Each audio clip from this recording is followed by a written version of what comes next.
Hi viewers, ఎలా ఉన్నారు?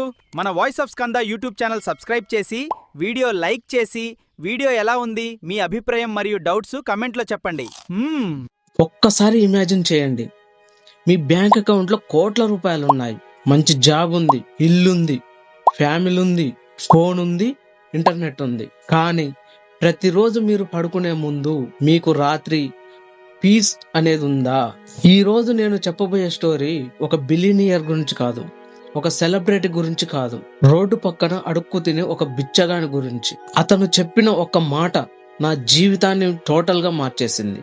అతను చెప్పిన ఆ మాట తరువాత అసలైన రిచ్ ఎవరో, అసలైన పూర్ ఎవరో నాకు ఆ రోజు అర్థమైంది. ఈ స్టోరీ చివరి వరకు వినండి, ఎందుకంటే ఈ వీడియో చివరిలో వచ్చే ఒక్క మెసేజ్ మీ జీవితాన్ని చూసే విధానాన్ని మార్చేయచ్చు. ఒక రోజు నేను బస్ స్టాండ్ దగ్గర నిలబడి ఉన్నా, చుట్టూ చాలా మంది ఎవరి ప్రపంచంలో వాళ్ళు ఉన్నారు. అప్పుడు ఒక బిచ్చగాడు అడుక్కుంటూ వచ్చాడు. పాత బట్టలు, కాళ్ళకు చెప్పులు లేవు, చేతిలో ఒక గిన్నె. అతను అందరి దగ్గరికి వెళ్ళి ఏమైనా ఉంటే సహాయం చేయండి, ఏమైనా ధర్మం చేయండి అని అడుక్కుంటుండు. కొంతమంది చూడనట్టే వెళ్ళిపోయారు, కొంతమంది వాళ్ళ ముఖాన్ని పక్కకు తిప్పేసుకున్నారు. మరి కొందరైతే గాడిదలాగా ఉన్నావు, ఏదైనా పని చేసుకోవచ్చు కదా అని అతని హెచ్చరించడం మొదలుపెట్టారు. నేను మాత్రం అక్కడ జరిగేదంతా దూరం నుంచి చూస్తున్నా. చాలా కొద్దిసేపటి తర్వాత ఒక చిన్న పిల్లవాడు వచ్చాడు ఆ బిచ్చగాడి దగ్గరికి. వచ్చి ఆ చిన్న పిల్లవాడి దగ్గర ఉన్న ఒక బిస్కెట్ ప్యాకెట్ తీసి ఆ బిచ్చగాడికి ఇచ్చాడు. ఆ బిచ్చగాడు చేసిన పని చూసి నేను షాక్ అయిపోయా. ఆ బిస్కెట్ ప్యాకెట్ ని వెంటనే తినలేదు. పక్కనే ఉన్న ఒక చిన్న పిల్లవాడి దగ్గరికి పోయి ఆ బిస్కెట్ ప్యాకెట్ లో నుండి సగం బిస్కెట్లు తీసి ఆ పిల్లవాడికి ఇచ్చాడు. మిగతా సగం ఆ బిచ్చగాడు తిన్నాడు.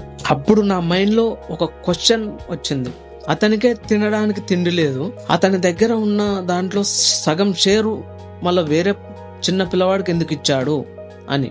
నేను అతని దగ్గరికి వెళ్ళి అడిగా, తాత మీకు కూడా ఆకలి ఉంది కదా, మీ దగ్గర ఉన్న ప్యాకెట్ల నుండి సగం ఆ పిల్లవాడికి ఎందుకు ఇచ్చారు అని అడిగా. అతను నవ్వి ప్రశాంతంగా ఒక మాట చెప్పిండు, ఆకలి కడుపుకు వస్తుంది బాబు, స్వార్థం మనసుకి వస్తుంది. ఆ మాట విన్న క్షణం నేను సైలెంట్ అయిపోయాను. నా దగ్గర తక్కువే ఉంది, అందుకే పంచుకున్నాను. చాలా మంది దగ్గర ఎక్కువ ఉంది, కానీ వాళ్ళు పంచడం మర్చిపోయారు. ఒక్క మాట నా హార్ట్ను కదిలించింది. మనలో చాలా మంది లక్షలు సంపాదిస్తున్నాం, కానీ ఒక్క రూపాయి సహాయం చేయడానికి లక్షల సార్లు ఆలోచిస్తాం.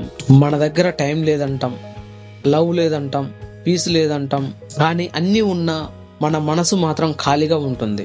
ఆ బిచ్చగాడి దగ్గర డబ్బు లేదు, బ్రాండెడ్ డ్రెస్సులు లేవు, లగ్జరీ లైఫ్ లేదు, కానీ తన దగ్గర ఉన్నది పంచుకునే మనసు ఉంది. అదే అతని అసలైన వెల్త్. ఆ రోజు నాకు అర్థమైంది, రిచ్ అంటే ఎక్కువ మనీ ఉన్నవాడు కాదు, ఎక్కువ మనసు ఉన్నవాడు.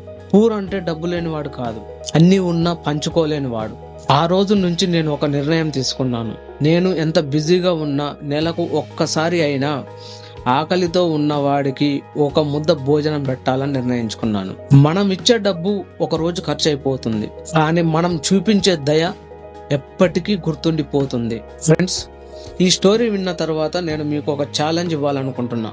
మీరు వారంలో కనీసం ఒక్క వ్యక్తికైనా హెల్ప్ చేయండి. అది మనీతో కావచ్చు, ఫుడ్తో కావచ్చు, లేదా ఒక మంచి మాటతో కావచ్చు.